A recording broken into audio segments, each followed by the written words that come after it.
It Wasn't My Fault by Helen Lester. Illustrated by Lin Singer.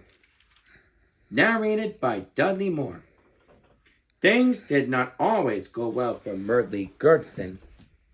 He couldn't control the toothpaste. He fell into wastebaskets, and he dropped away valuable vases. Whatever happened, it was usually his fault. One day he went for a walk in his one too big snowshoe. He had stepped out of the other one. He couldn't remember where. Before long, someone laid an egg on Merdley Gertson's head. He looked at a nearby bird. "Did you lay an egg on my head?" he asked. "I did," confessed the bird, "but it wasn't my fault. A horrible aardvark screamed and scared me." So Merdley Gertson and the bird went to see the aardvark. "Did you scream and scare the bird into laying an egg on Merdley Gertson's head?" they asked. "I did," confessed the aardvark, "but it wasn't my fault. A nasty pygmy hippo stepped on my tail and a scream just popped out." Together they went to find the pygmy hippo. "Did you step on the aardvark's tail, make him scream, and scared the bird into laying an egg on Merdley Gertson's head?" they asked. "I did," confessed the pygmy hippo, "but it wasn't my fault. I did it by accident when I was getting out of the way. He had a hopping shoe with long ears." "A what?" they all asked. Just then along came a hopping shoe with long ears. With a pull and a tug, they soon found that the ears were attached to a rabbit. "It wasn't my fault," the rabbit explained.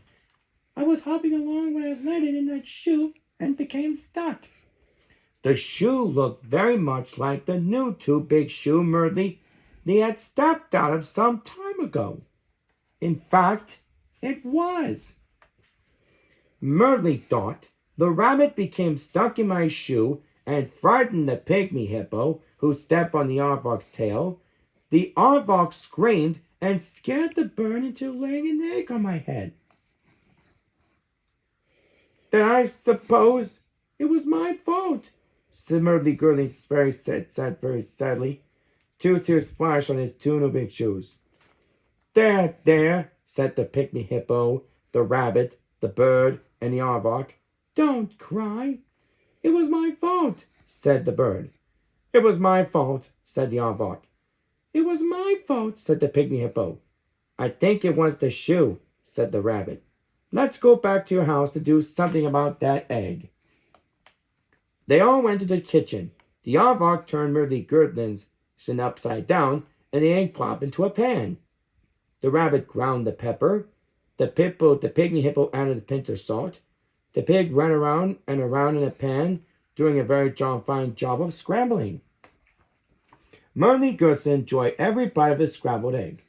Merdley thanked his friends. He went to the door and let them out, and it wasn't his fault. The end.